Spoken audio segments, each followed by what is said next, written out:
kundi ang Pilipinas.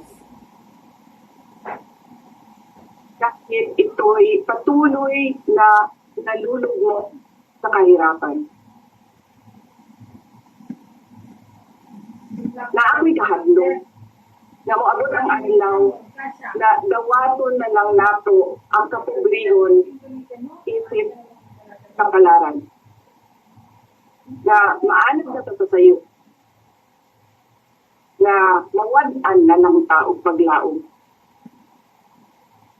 Kung labaw sa tanan, na ako'y kahadlok,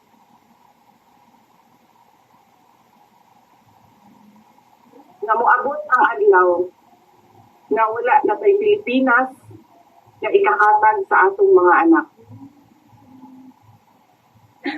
I cannot kneel before each and every Filipino for forgiveness this of our nation.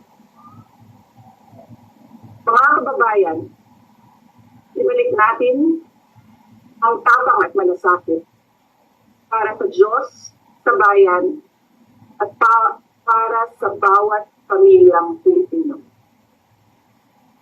Ako si Sara Duterte,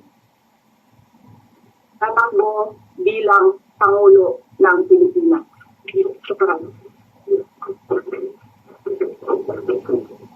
Any questions? First question. Next time na question. No. Thank you.